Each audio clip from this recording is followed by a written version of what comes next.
right, guys. I don't think we have a small group today, so it's good. We're going to focus today on palliative care, and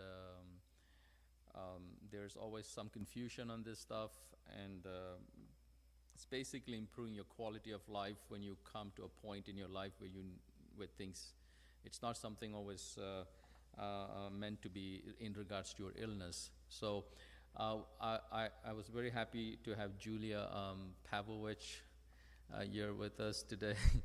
I think I did not get the name right, but she can correct me. She works with Altman. She is the co-chair for Altman Health System Ethics Committee. She went to medical school here, Northeast Ohio Medical University, and she did her fellowship at Wake Forest School of Medicine. I've known her for a long time, both as an attending and also as a resident and intern.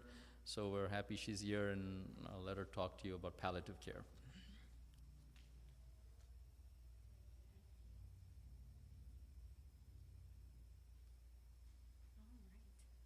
So I'm very honored and excited to be here today. Doctors James and Meena Rajan had invited me, and it is very exciting because just like James had said, they spent so much of their time teaching me. It's very humbling to come back and teach something to them and everybody that they care about here at this church. So I really, really appreciate the opportunity.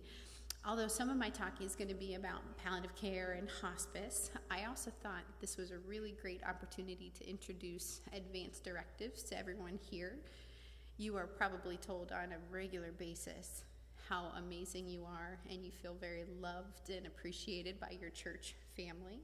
And because you are so loved, I wanted to give you an opportunity to feel empowered about your choices in your health care, and know that you have resources out there that are available to you to make sure that what your wishes are honored. So you actually do have resources here at the end as well for you to take. So Dr. Rajan already gave an introduction. I have very bad imposter syndrome, so I felt the need to make sure that I let you know I was qualified to be here to speak with all of you today. The one thing that was pointed out, I totally forgot. I did my residency at CMEF, which is Canton Medical Education Foundation, right there at Altman and Mercy. So very close by to you guys.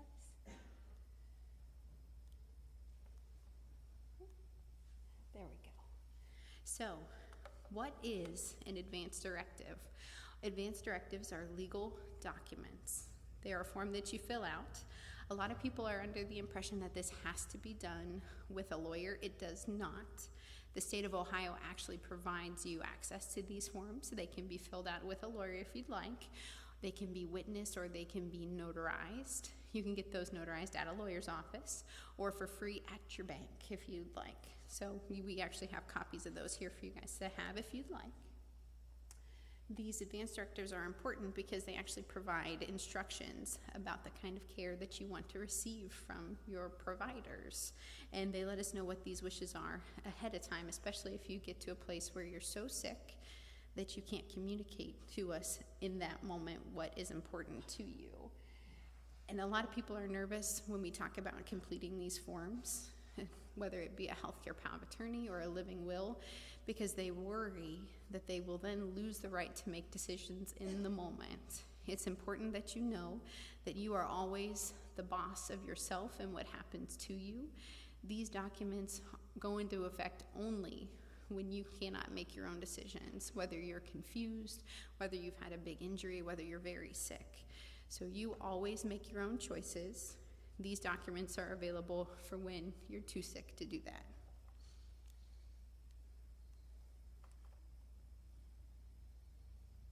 There we go. So the first document that I'll talk about is the living will, and it specifically indicates what treatments would be acceptable for your medical providers to do to you in order to prolong your life. Some of these things can be done artificially, whether it's a feeding tube or a ventilator. The problem with the living will, though, is the one that's provided by the state of Ohio, unless you make specifications within it, only comes into place if you are in a persistent vegetative state or you have a terminal but untreatable illness.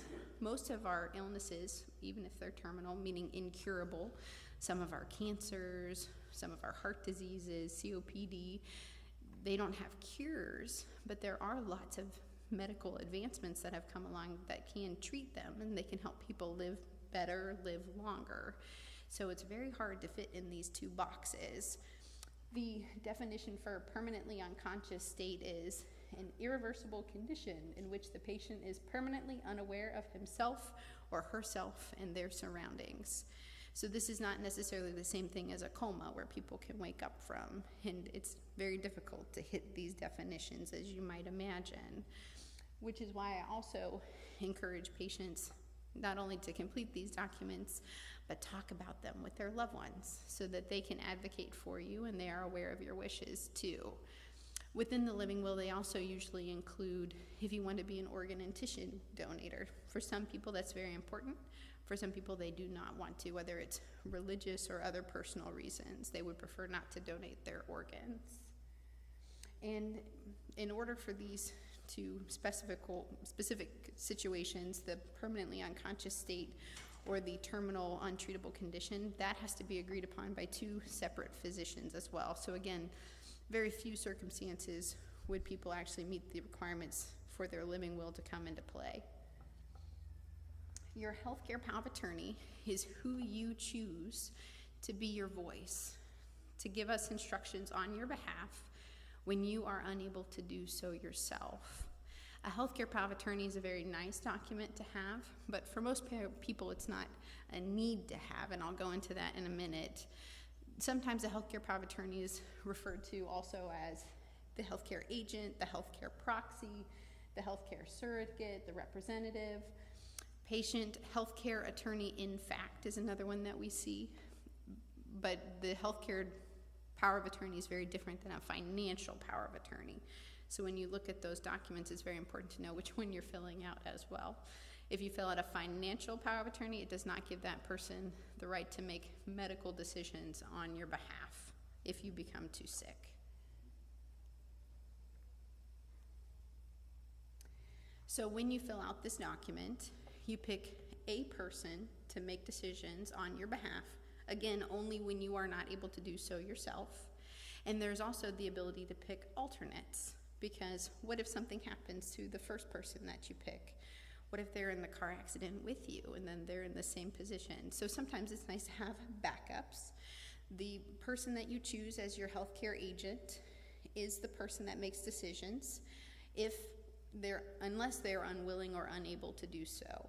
And then it falls to your first alternate and then to your second alternate. So there is the opportunity then to have backups as well for these documents. There we go. Sorry. When I talk to patients and they're completing these documents, I usually make a few recommendations so that they think about who they are choosing to be the person to make decisions on their behalf. First off, they have to meet the requirements. So some states may differ, but in the state of Ohio, they have to be an adult, so they cannot be a minor to make decisions on your behalf. They also cannot be your primary care physician. And that's hard for some people because that might be their closest person. They may not have a lot of other family. They may know them very well and feel like they know their medical history very well. But legally in the state of Ohio, it cannot be your primary care physician. It also cannot be the director of nursing at the nursing home where you reside either. So those are two very important things. They are the only two people that cannot be your healthcare power of attorney. But everybody else that is not a minor could be. So sometimes people choose their best friend, their roommate that they've lived with for a very long time. Sometimes people are in a relationship for a very long time but have never officially legally been married, and then this would give them the opportunity then to have shared decision making as well, even if they aren't viewed to be legally married by the state of Ohio. Also, you may really like this person, but it's good to talk to them and make sure that they are also willing to act on your behalf. Sometimes family feels very uncomfortable to make decisions for their loved one, especially if they've never really talked. So when we complete healthcare power of attorney documentation in the hospital, we always get permission from the person to call their agent and let them know that this is now their role, if they allow us to.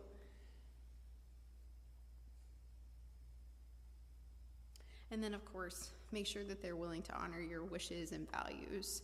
And again, it's important that you actually take the time to speak with the person that you choose to represent you about what is important to you, what is unacceptable for your care as well. And having those conversations is important.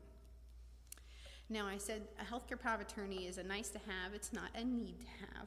And I wanted to bring this up because even just the last week in the hospital, I've had family who is very distressed, thinking that, oh, I'm not the power of attorney. I don't have any rights to make decisions on the behalf of my parent who is now very sick and confused and can't make their own decisions. So every state may be different about what order and who's included. But in the state of Ohio, there is a legal hierarchy for surrogate decision making. So if you've never completed a healthcare power of attorney in the state of Ohio, your surrogate decision maker, the person who makes decisions on your behalf, would be your spouse. If you're unmarried or widowed, it would then fall to the majority of your adult children, then to your parents, then to the majority of your adult siblings, and then, with the long legal jargon, whoever is related either by blood or adoption that can be available to have a conversation about your medical care with your providers. So I do reassure families often that even if you haven't completed that document, we still have guidance about who we should ask. But knowing this too, sometimes people don't want their spouse to make their decisions. They're both older, they're worried that when something does happen, what if they're both really sick? They don't want to be a burden to their spouse. They would rather their children be the ones to make that decision. And if that's the case, we should complete a healthcare power of attorney, because otherwise it would fall to the person they didn't want to make their decision. So it's important to know, again, not a need to have if this is the way you want it to go anyway, but a healthcare power of attorney document is very important. There we go. And then the other thing I thought was very important to talk about is code status. Now, these are the 3 different code statuses, again, that are recognized in the state of Ohio. If you travel or if you're from another state, it may be different for you. According to the Patient Self-Determination Act of 1991, patients have the right to choose what happens to them medically, and that includes, in emergency situations, what we should or should not do to them. And it's always nice to know what those things are ahead of time. When anybody comes into the hospital, we're supposed to ask them what their code status is, whether they're coming in for a knee replacement or they come in because they had a heart attack and something more serious. We should always know what your wishes are. And these things can be very, very confusing, even to providers in the hospital. So I also brought, or everyone here provided, I should say, resources about code status to you guys as well. So you have them and can look over them and decide which one makes the most sense for you. So the very first code status that is available to you at the hospital in the state of Ohio is called full code, and it means that you would want full resuscitative measures in the event that your heart stops or your breathing stops and you die. In those cases, we would use medications to attempt to restart your heart. I'm trying to get it to, there we go. Good. We would use medications to try to restart your heart. We would do shocks to your heart to try to get it to start beating again. We would do CPR, chest compressions, and we would also place patients on a ventilator if need be to support their breathing and give them oxygen, because all that's important if we're trying to restart someone's heart. For some people, this may not be acceptable. It may not be what they want for themselves. They may worry that this causes suffering or may prolong suffering, especially if they've already been diagnosed with a terminal illness, an illness that is not curable. In which case, you do have the right to limit what medical interventions are done. And you have the option to be instead something called a DNR comfort care arrest, a do not resuscitate order. This only comes into play at the time that someone's heart or breathing stops. Up until that time, they would get all of their usual medical care, so they can continue things like cancer treatment, dialysis, medicine to raise their blood pressure if they went into shock and their blood pressure dropped. But if their heart were to stop in spite of those interventions, with a DNR, we would be instructed not to try to bring their heart back, not to do CPR, not to do shocks, and instead allow someone a very peaceful, natural death. With this code status, you also have the choice of whether or not you'd want to go on a ventilator, a breathing machine, to help you over a temporary illness, perhaps a pneumonia or a seizure, or if you didn't want that at all, in which case you could get other types of oxygen, but we wouldn't put you on a breathing machine. And if you got to the point that your breathing stopped, we would let you die peacefully as well and ensure that it was a peaceful, natural death. The last code status that's available in the state of Ohio is something called a DNR comfort care only.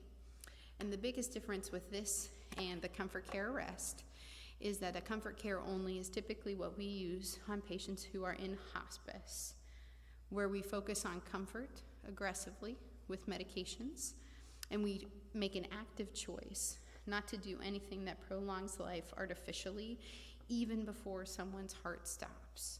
So these patients would have medication for pain and shortness of breath and nausea, but we wouldn't be giving them IV fluids or blood products, something that may prolong life artificially. So that's the biggest difference between the three code statuses. And I know it's complicated. It's legal stuff. And that's why we created a form at Altman that we use for our patients that compares these things side by side, which you also have access to. A lot of people get very nervous when they complete a DNR because they think, well, you're not going to do anything else to save me if something happens, and that is not at all the case. So no matter what, if someone has chosen to be a do not resuscitate, we still do a basic medical exam. We still insert an IV. We give them medications that they need to help treat illnesses. We give them oxygen. We can use masks and things like that. But if their heart stops, what we won't do is things to try to bring them back, to resuscitate people. And that's the importance of those two boxes. We won't do CPR. We won't administer medications to try to restart your heart. But we will still care for you as a person and give you dignity and treat the things that are treatable. So I wanted to reassure you of that because that's a very common concern that people have.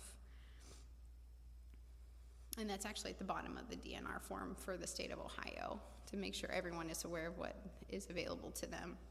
This is kind of small on the slide, but we do have resources for you here so that you can have them for you. I always think it's much easier to talk about things when you compare them side by side. And this was a form that was actually created by one of my nurse practitioners on the palliative care team. We hand out to patients and families so that they can take their time and look over what they think may be best for them so that they make the choice they think is most important to them. So again, full code, do not resuscitate, comfort care arrest, and then DNR comfort care would be the options. Someone was very nice and made it small on the one slide to zoom it in so then you can see the full one that you guys are able to access as well. So there we go. Whew, my goodness. So Dr. Rajan told you that I was coming in to talk about palliative care and hospice, and I didn't talk about it yet, did I? And that's because most of the time when I'm in the hospital, I spend most of my time talking about advanced directives. And I wanted to talk about that with you guys now because I'd much rather you think about it before you get to the hospital and you have time to speak with your family and friends and your doctor about what may be best for you, because still in the hospital it feels very rushed sometimes, and if you haven't had a chance to think about it or talk about it, it can be overwhelming and scary, and it's not meant to be. This information was to make sure that you feel empowered to ask for what you think is best for yourself and to advocate for yourself and for your loved ones, okay? So I wanted you to have those resources, and there are printable versions of those things here in the first pew on the right-hand side up here for you guys to have. Now, palliative care and hospice. I do both. I'm trained to do both, but they are technically very different things. They can both sound scary at first if you've never had experience with it. And most of the time when I come to meet patients for the first time in the hospital, their first response is, oh gosh, I must be dying. The palliative care doctor is here. I do both because in both sides, whether it's palliative care or hospice, we want people to live the best way possible, and usually that involves complex symptom management. On palliative care, patients are often still doing things that are prolonging their life. They're doing aggressive cancer therapies. They're going to rehab. They are trying to work with their heart doctor about getting a heart transplant or a kidney transplant. They're still doing dialysis, but all those things come with symptoms: shortness of breath, pain, nausea. If any of you have ever experienced cancer yourself or know someone that has cancer, there's all sorts of things that people have. And in order to tolerate treatment, if you're feeling really crummy, you won't want to do it. So palliative care actually helps people live better longer, which is wonderful. Sometimes people go through treatment for their cancer with the help of palliative care, and they get better. And they don't need me anymore, which is really wonderful, which is why I don't often use palliative care as the intro to hospice, because they are very different things. Hospice is the same type of people, a very complex care team, because people are complicated themselves. We have doctors and nurses and aides and pharmacists and nurse practitioners and chaplains and massage therapists and speech therapists and physical therapists. Everyone you can think of that would need to care for someone in the best way possible is all part of the same team. The biggest difference between palliative and hospice is the goal. So with palliative care, your goal is to live better longer and to do hard things and need help with doing hard things. With hospice, we've either come to a place where there are no treatments available, or we don't want to pursue them anymore. We're making an active choice. We know our time is limited, and we want to instead focus on being as comfortable as possible with the best quality of life for whatever time is left. So you can imagine that the same type of person would need to do both, because both patients would have the same kind of symptoms. And the reason that I say they're two very different things is most people don't know that. There's a lot of doctors that don't know that, so you guys are all going to be smarter than everybody else when you go to the hospital, because you'll know the difference between the two. They're also very different from an insurance standpoint, from a coverage standpoint. So palliative care, since again, we're helping you live better longer, and we're in addition to all your usual care team, you see palliative care less than you see hospice. It's almost the same as going to a clinic visit, so one person every 4 to 6 weeks or so, depending on how complicated people are. And not all insurances cover palliative care, and it doesn't guarantee that your equipment or your medications are going to change in cost at all. Whereas with hospice, it's an electable insurance benefit under Medicare A. So it does change how things are paid for. It does change how frequently you're seen, because now hospice takes control of your care. And we become the heart doctor, the lung doctor, the kidney doctor in some ways. And we manage all your care. We make sure that you have equipment that you need to be cared for at end of life, and that we manage your symptoms. And all those things would be covered under your Medicare A insurance, which is different than if you were doing your traditional insurance. And of course, in hospice, we care for the whole family, not just the patient itself, because caring for someone at end of life is very hard and very complicated. And in hospice, the caregivers are the ones that are doing most of the work. So they're not only medicating patients, but they're also in their own grief process too, to make sure that they're supported as well as possible. Hospice doesn't end at the time of death for the patient. It continues on to support the families and the loved ones that have lost and now are grieving. And people who have utilized hospice have access to bereavement counseling for a year for free. so that people can process things. Okay?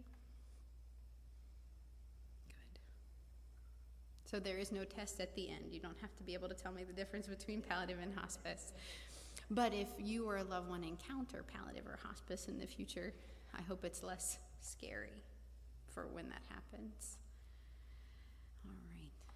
I think the best way is also to give you guys time to ask specific questions too, in case there are any. I know it's kind of complicated, everything I went through, but sometimes that's the best way to learn. Yes?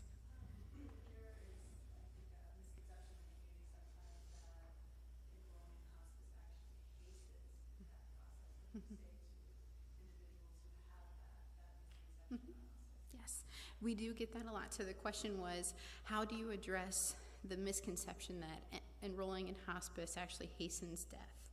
I often go back to the hospice and palliative care philosophy statement, which says that hospice does not hasten death, it affirms life.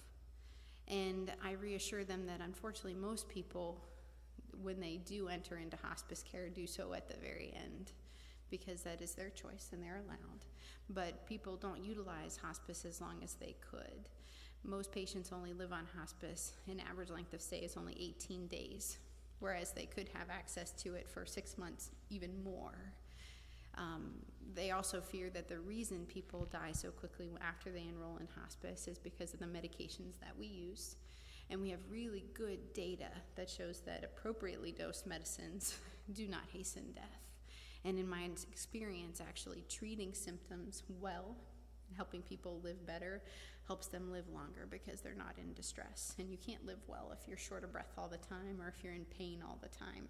So trying to help calm them and assuage their worries and partner with them too. Some people don't necessarily want to start with anxiety medication or pain medication at the very beginning, and to honor that and to not make them feel forced or pressured.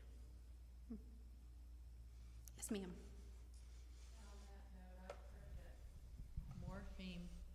I've heard that morphine slows things down, like, you know, your functions and whatever. And that's probably where the idea of hospice speeding up the death process comes from. So how does that work? You bring up an excellent point. And morphine does slow things down. And that's actually why I like to use it.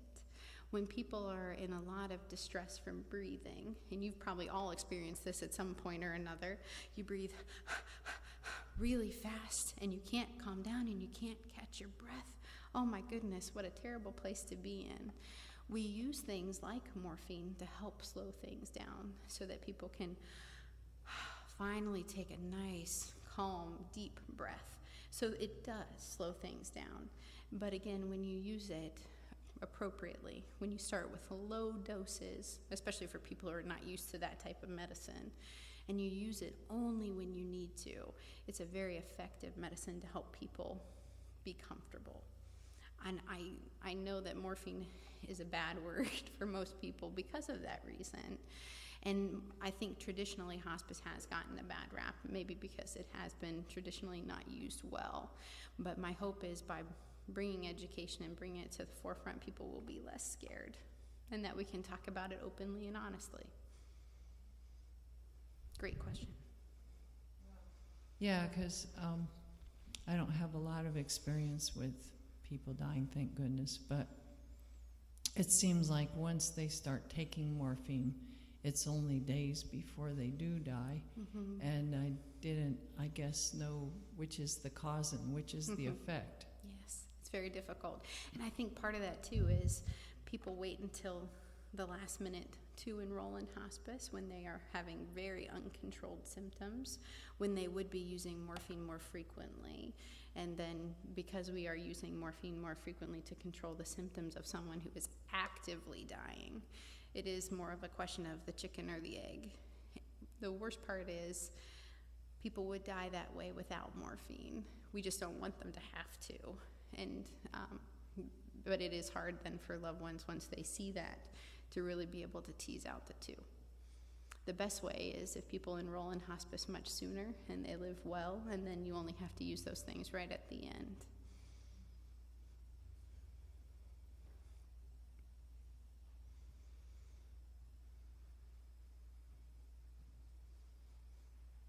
You guys ask really great questions.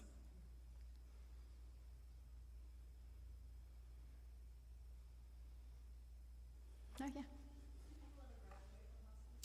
She knows all the key terms, this one over here.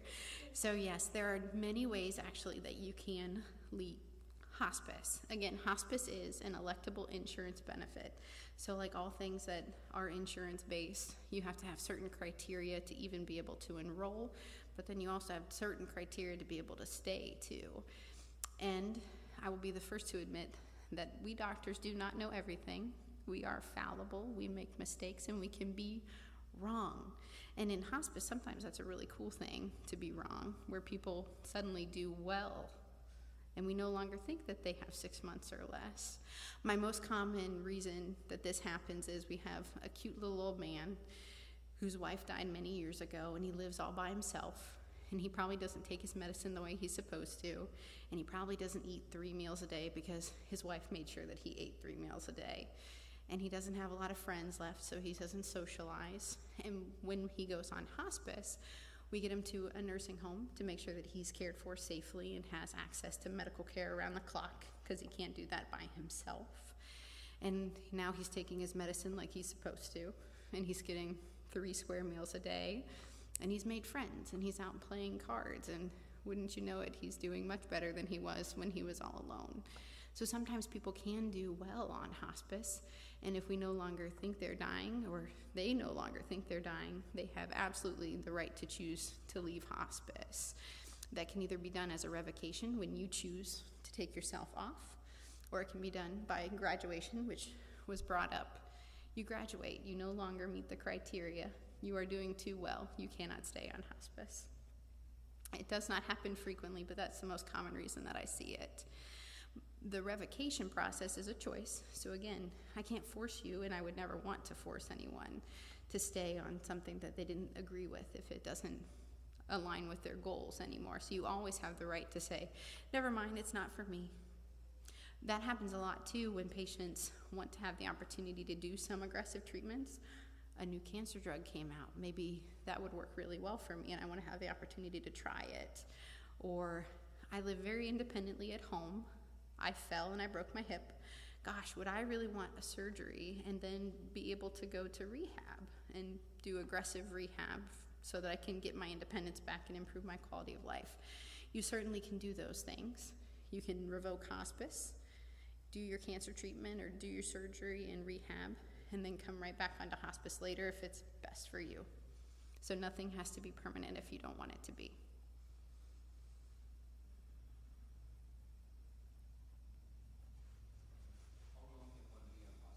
That's a great question.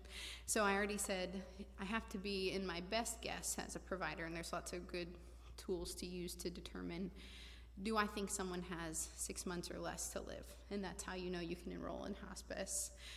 Some people are worried then, I've lived 6 months one day, oh my gosh, I can't have hospice anymore, and that's not true. The only reason that it exists, it's an arbitrary number, because otherwise too many people would qualify for hospice and insurance doesn't want to pay for all that. Interestingly, the 6-month rule actually came about because Medicare polled a bunch of people, and they said, if you knew your time was short, how much time would you need to get your affairs in order? And most people said 6 months. So that's why it's 6 months. It's not that it's anything medically or statistically important. That's why they chose 6 months. But please know that if you somehow live to 6 months, because doctors are not always right, or you're doing well because we're managing your symptoms and things like that, you can still stay on hospice. You can still get your care. We just have to continue to prove, actually over the course of every month or every 2 months, that you still qualify, that you're losing weight, that we're changing your medications, that things are changing that still show us that you qualify. You can commit Medicare fraud by enrolling people who are not appropriate for hospice into hospice, and you can make a lot of money. So that's why that 6 months rule exists. But yes, you can still have hospice longer than 6 months as long as you would still be benefited by it. I think the one patient we had was probably on hospice for 2.5 years. And every time my partner would go out to see him, he's like, man, I don't know, does he still qualify? But again, the reason he lived so long was my partner was going to see him every Friday and doing paracentesis, where we take fluid off of someone's belly because they have cancer. And he felt so much better after, and he'd bring him a Diet Coke and give him a lot of support. And we are able to see patients so frequently and adjust their medications so frequently that he lived much longer than he should have, probably, with that disease process, because he felt so well. It's not a very common situation, but it can happen. Mm-hmm. Does hospice provide around-the-clock care for someone who is still in their home and enrolled in hospice? Oh, that's a very great question. So you are asking about the levels of care under the hospice insurance benefit. There are technically 4 levels of benefit within the hospice insurance. Most patients, 93% or more patients, get their care for hospice in their home. And most of their symptoms are very well controlled, either with pills or liquid medicine that dissolves under the tongue. So they don't require being at a hospital level of care where they would need IV medicine or things like that to control their symptoms. And in those cases, if their symptoms are very well managed and they're cared for safely by family 24/7, hospice does not move in and take over their care. That is what we consider to be the routine level of care under hospice. And again, that's most patients. If someone has a crisis, they have sudden worsening pain, they're very nauseous, and they can't keep any of their medications down, hospice does have a care level called continuous care, where there can be a nurse that comes to the home and be there, not necessarily 24/7, but at least 8 of 24 hours, from one midnight to the next midnight. It has to be a nurse at bedside, where they maybe have to start an IV to give you medicine because you're too nauseous to take your pills. It doesn't have to be a nurse, though. It could be a social worker that takes part of that 24-hour period. It could be a chaplain. It could be a physician sometimes, too. We are also luckily at our hospice, Altman's Hospice, we have an inpatient unit called the Compassionate Care Center. So sometimes people want to stay in their home, in which case that continuous type care makes a lot of sense. But in other cases, they don't really have the family to support them at home. And it makes more sense for them to stay at a hospital level of care where they can get IV medications regularly for pain, for shortness of breath, for nausea. And that they would have access to that at our inpatient unit, which functions as a hospice hospital. Mm-hmm. And then the last level of care, just for completeness sake, is called respite. So taking care of a loved one on home 24/7 is very, very hard. I used to say it's like taking care of a baby. And then I had babies. It is much harder than taking care of babies. Your babies are safe. You can put them in a crib and you can walk away and you know that they're okay if you need to take a breath because they won't stop crying. But you can't do that with your loved one who has dementia and is a wander risk. You have to be on alert all the time. And it's really hard to do that all the time. So hospice also has the opportunity for respite, where someone could go to a place.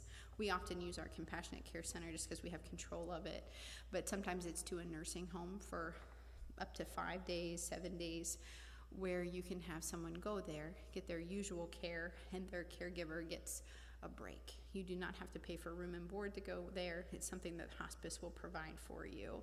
Sometimes that happens because you need a break. Sometimes you have a surgery and you cannot provide care for the loved one.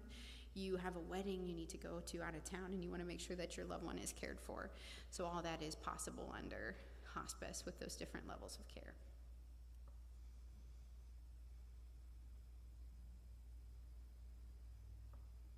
I promise I'm not feeding her questions. She just asked really good questions.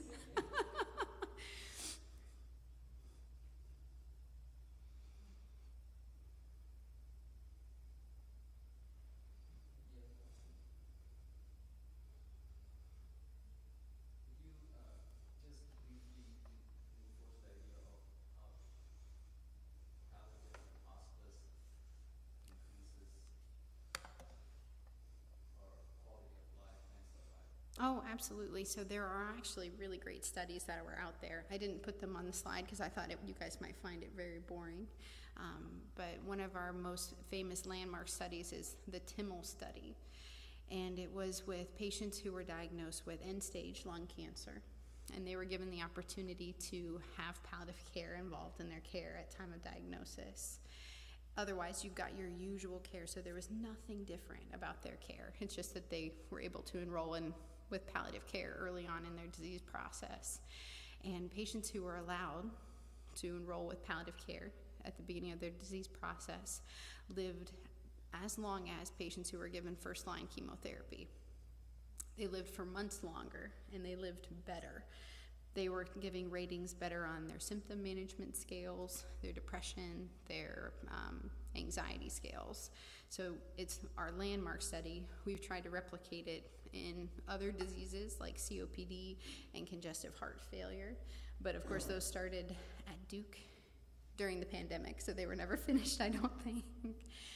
But what we see too in the hospital setting is patients live better longer if we're able to engage with them sooner. And one of the reasons too is that we're able to start having very important conversations about what is acceptable, what isn't acceptable in their care.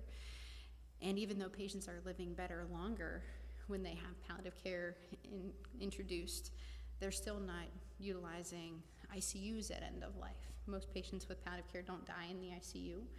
Most patients that have palliative care don't die after receiving chemotherapy in the last 2 months of life.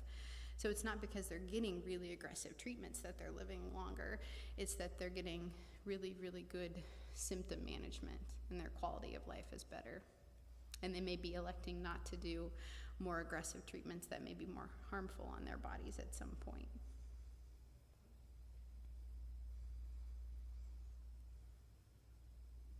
Yes, ma'am.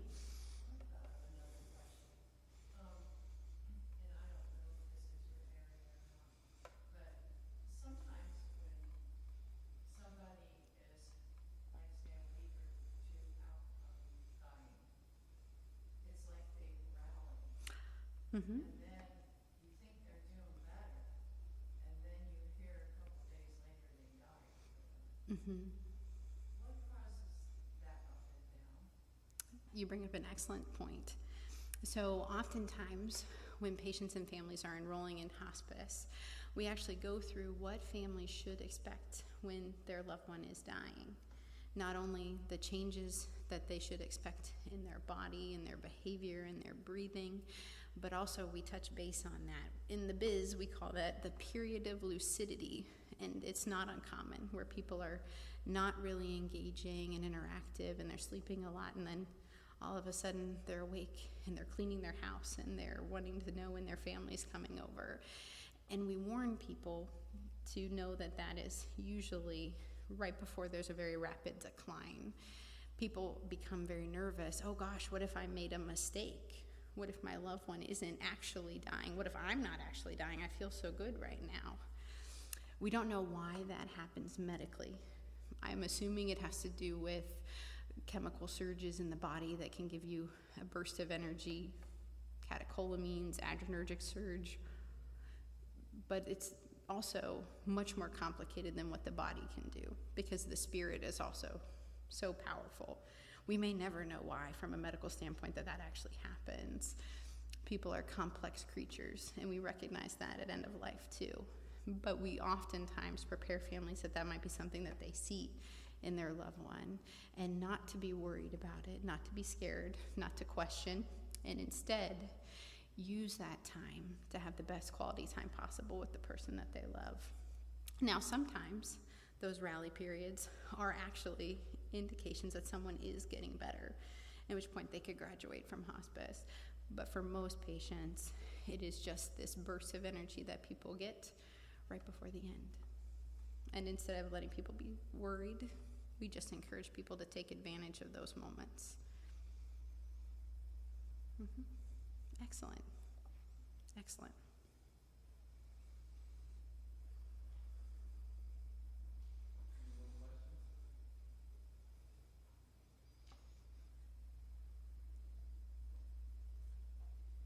You got Julia, she's not gonna come back again for a long time. At so least a few at least months. another year. So, and it's free, asking questions, so. And the nice thing too, if you decide that you have questions you don't want to ask in front of a bunch of people or when it's being streamed on YouTube, we do have our phone number for our palliative care and hospice offices. So even if you wanted to call in and ask general questions when you're not feeling under pressure, that's available in the resources too. So you don't have to be intimidated. Yes, she's not intimidated at all. Moise has finally been able to get the mic to somebody.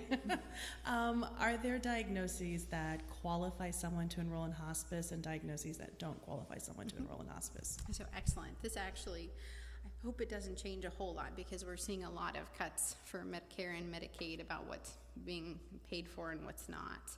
But again, because it's run by an insurance company, I have to prove medically that I think someone has 6 months or less to live in order to qualify for hospice. There is no specific diagnosis for palliative. Anybody can have that. But for hospice, there are specific guidelines that I have to follow in order for people to qualify. There is a nice little caveat, though, that says general medical illness, that as long as I'm a physician and I can do a really beautiful story about someone being medically complex and declining, they can qualify. We don't like to use that because we're always worried we may not be reimbursed for it. But cancer, end-stage cancer is one. End-stage heart failure, end-stage COPD, all those things would qualify someone. But most patients that I see are just medically complicated. They've lived a very long, good life, and they don't have a specific diagnosis that would necessarily be the reason. They have just lived beautiful, long lives, and they have some medical problems, so it makes it harder, but I can usually justify it. Since we have a nephrologist here, Dr. Rajan, if you have kidney failure and you no longer want to do dialysis or you choose not to do dialysis, that's another reason that you can go on hospice. It's a lot more complicated than I'd like it to be, but for good reason, because we want to make sure that we do what's appropriate for patients. One thing you can correct me. One thing I tell my patients, palliative care, to make it easy for them to understand so they don't get so scared. I tell them it's like walking, like maybe in our church. If you want to get to the end of the church, palliative care is like somebody that holds you on and walks you down the aisle. But if you don't want to do palliative care and you're given a very bad diagnosis, everything is going to be done standard, but you're going to walk through the aisles.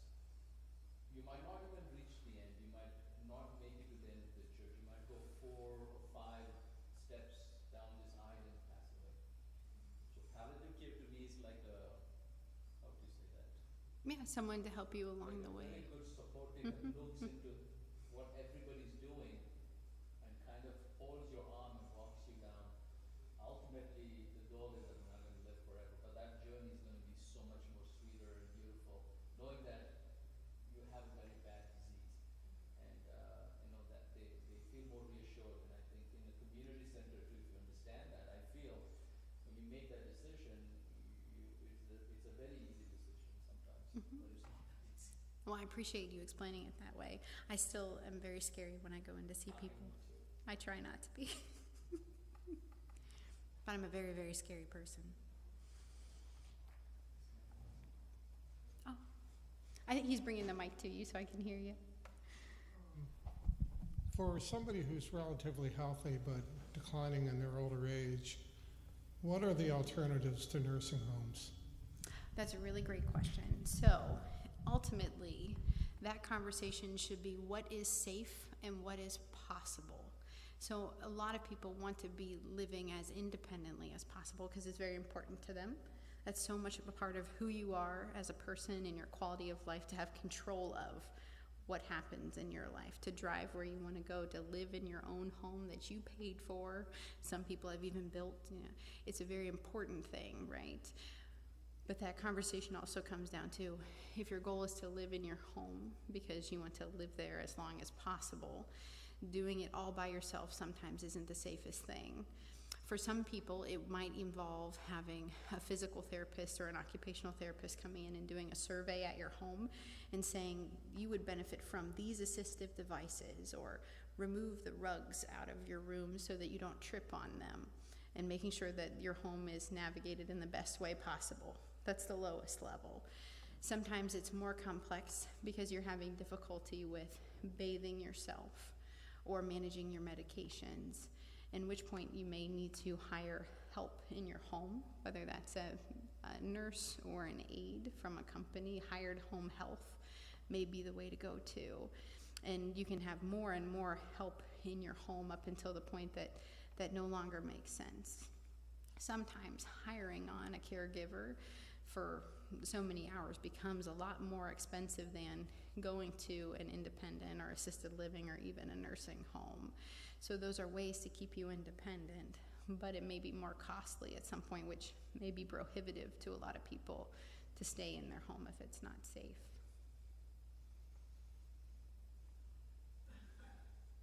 Did I miss anything? Oh, how can people stay in their home independently? We have a geriatrician here as well.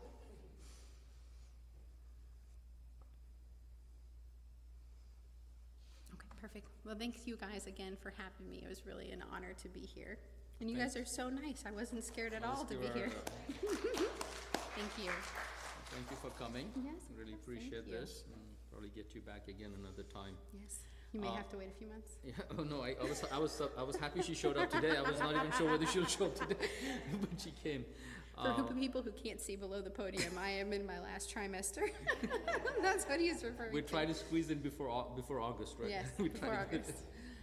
it. Thank you again, and I just want to let you know we're going to do a one talk again next month. So invite your friends. It's going to be by Dr. Gunter. She's going to be talking about falls. So What an excellent segue then. yeah. So bring your friends, elderly people that have multiple falls at home or having hard time with balance. We're going to be doing that next month about the same time. So thank you again, Julia, for Yes, coming. thank you. Thanks a lot. Thank you, guys. And please come and pick up the handouts here that we made copies on. If you don't need it yourself, maybe you know somebody that needs it. And the handouts that are available, they're the advance directive. So there is a copy of the healthcare power of attorney. If I can get it to move, boop. There we go. The healthcare power of attorney, the living will. There's also a packet called the Conversation Starter Kit. It's also available online, and it comes in different languages other than just English. So if you have people who are non-English primary speaking, it's available online. The Conversation Starter Packet is not a legal document, but what is designed so that you can sit together, maybe even over dinner, and talk about important things together in a really intimidating environment, and go through what somebody's wishes may be. So there is that as well. But again, it's not a legal document, but it may empower the person that you choose to make decisions on your behalf with information about what's important to you.